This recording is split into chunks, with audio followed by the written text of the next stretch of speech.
बस कौन आ रहा है? कौन आ रहा? घोड़ा छोड़ आगे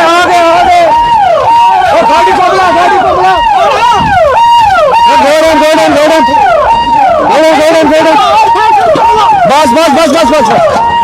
घबराओ मत डालो तार जल्दी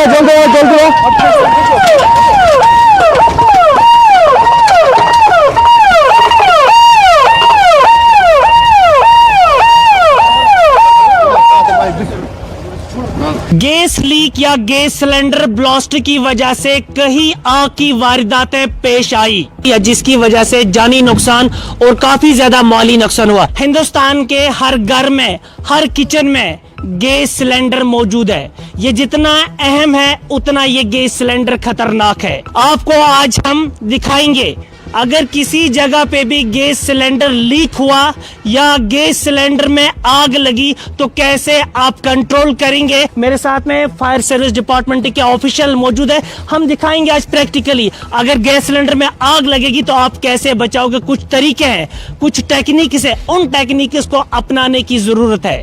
ये लोगों तक एक अहम बात पहुंचानी, लोगों की जिंदगी बच सकती है, लोगों के घर बच सकते हैं, माल और प्रॉपर्टी बच सकती है।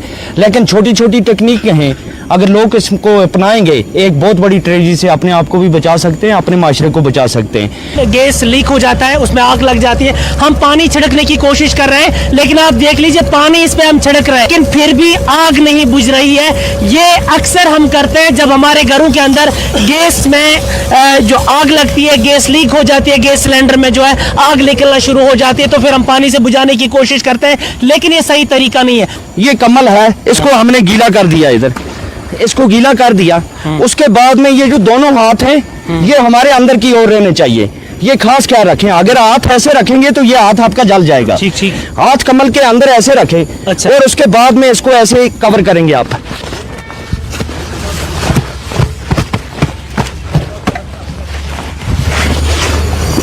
ये देखो बिल्कुल बुझ गया। सर मुझे बताइए कमल को गीला करना जरूरी है? ये इसलिए जरूरी है, जो सूखी कोई भी चादर या कम्बल है उसके अंदर जो सुराख होते हैं, छोटे छोटे छेद होते हैं, उनमें ऑक्सीजन सप्लाई चलती रहती है। गीला करने से वो ऑक्सीजन सप्लाई बंद हो जाती है। जब ऑक्सीजन सप्लाई बंद होगी, इसको ऑक्सीजन नहीं मिलेगा आग को, तो आग नहीं बढ़ेगी। तो कम्बल को गीला करना है, कपड़े को गीला करना जरूरी है। उसके अलावा एक और मेथड है कि सिलेंडर अगर जल रहा है तो सिलेंडर को पूरी तरह से नीचे फेंकें। आप इस तरह नीचे फेंक दें, इसके अंदर ये जो नीचे होल बने हुए हैं, इन होलों में ये तार की रस्सी या तार अगर नहीं मिल रही है, जरूरी नहीं है कि तार ही, आप रस्सी भी इसमें बांध के सिलेंडर घर के बाहर घसीट के ले सकते हैं। जैसे ये ले लिया। जी। उसके अलावा जैसे ये गैस जल रहा है तो हमारे पास एक टेक्निक और है बाल्टीन की भी। अगर कमल चादर नहीं मिल रही है तो बाल्टीन है, हर घर में होती है, हर वॉशरूम में होती है, हर किचन में होती है। तो बाल्टीन का ये मेथड है, इसको उल्टा करके इसके ऊपर लगाएंगे। जरा आप लगाइए सर। हाँ बिल्कुल। लेकिन यहाँ पर एक चीज ध्यान रखें, अगर आपकी पाइप पूरी तरह से है तो बाल्टीन से नहीं बुझेगा, क्योंकि पाइप के दाएं बाएं से ऑक्सीजन सप्लाई चलती रहेगी। ये बाल्टीन का इस्तेमाल उस सूरत में करना है जब आपका पाइप जल के रेगुलेटर तक आग पहुंच चुकी है, उस वक्त आप बाल्टीन का यूज कर सकते हैं। इसका एक तरीका और भी है, सिलेंडर अगर जल के गैस यहाँ से इसका रेगुलेटर पूरा इन्वॉल्व है तो जरूरी नहीं है सिलेंडर खड़ा करके आप बुझाओ। सिलेंडर अगर टेढ़ा है, यहाँ से ये जल रहा है, यहाँ से भी कमल लाओ मंजूर साहब, पकड़ो एक साइड से, दो आदमी कमल पकड़ेंगे। करो, बंद करो, एयर बंद कर दी, एयर बंद कर दी, तो यहाँ से भी आप देख सकते हैं कि हमने ये इसको आपको बुझा लिया। यहाँ पर भी बिल्कुल सिलेंडर उल्टा करके भी, ये कि जरूरी नहीं है कि उस वक्त सिलेंडर खड़ा ही हो तो हम उसी को बजाएं, उल्टे को भी हम उल्टा सिलेंडर हो चाहे सिलेंडर खड़ा हो, हम दोनों सूरतों में हम आग को कंट्रोल कर सकते हैं। मामूली छोटी छोटी टेक्निकें हर घर के लिए बहुत ही जरूरी।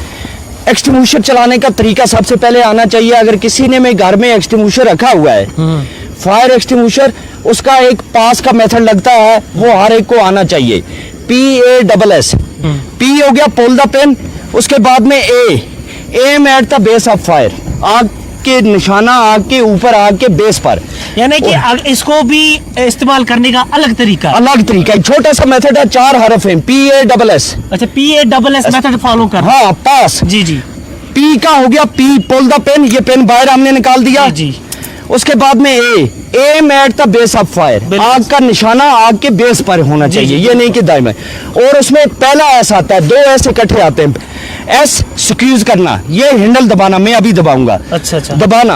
और उसके बाद में दूसरा एस स्वीप करना, जैसे हम झाड़ू लगाते हैं। सिर्फ 4 हर्फ हैं। अभी आप देखने चलाएं मंजूर साहब, आप ये देख लें, आप बुझ गया, बिल्कुल बुझ गया सर। ये जो फायर एक्सटिंग्विशर है, ये जरूरी नहीं है कि आप इतना बड़ा लाओ, छोटा भी रख सकते हो। 2 kg, 1 kg, 4 kg, 6 kg, 5 kg, 8 kg तक पोर्टेबल होते हैं। तो ये आप 4 kg का भी रख सकते हैं, 3 का भी रख सकते हैं। इसके अंदर होता क्या है, ड्राई केमिकल पाउडर, मानो फॉस्फेट पाउडर इसके अंदर होता है, बहुत ही बारीक तिनका, आप देख लें। ये आपको गैस फायर भी बुझा सकता है। इलेक्ट्रिक फायर में अगर आग लगी या पैनल बोर्ड में या किसी जगह स्विच बॉक्स में, उसमें भी आप कंट्रोल, क्योंकि आप अगर पानी डालेंगे तो वहां से करंट लगने का खतरा है। अगर आपके पास एक्सटिंग्विशर है, ड्राई केमिकल या एबीसी भी इसको बोलते हैं। अगर एबीसी इसको इसीलिए बोलते हैं कि 3 तरह की आग में ये काम आता है, class A fire, class B fire और क्लास सी फायर। जी। इलेक्ट्रिक फायर को भी हम कंट्रोल कर सकते हैं, एलपीजी फायर को भी हम कंट्रोल कर सकते हैं, और उसके साथ साथ में तेल की आग को भी कंट्रोल कर सकते हैं। इवन के हमारी सॉलिड फायर है, जो लकड़ी की आग है, छोटी आग, तो उस पे भी हम इससे कंट्रोल कर सकते ये हैं। इतना अहम है हमारे घरों में, इसलिए बहुत ही जरूरी है। सर ये इतना। कॉस्टली कितना होगा, कितना इसके लिए? कॉस्टली इसके अलग अलग, जैसे 5 kg का है, 6 kg का वो 3000 तक मिलेगा। जो 4 kg के हैं 2 से 2500 तक मिलते हैं। उसके अलावा इसका जो एक्सपायरी डेट होता है 2 साल रहता है। 2 साल के बाद में जब आप रिफिल करवाते हैं 800-900 रुपए में या 1000 रुपए में रिफिल हो जाता है। तो जब हमारी मालियत के मकान लाखों या करोड़ों की मालियत के हैं, तो एक एक्सटिंग्विशर 2 से 2500 रखने में कौन सी दिक्कत है, कोई बड़ा मसला नहीं है। तो हम रख सकते हैं, हर एक के लिए जरूरी भी है ये रखना।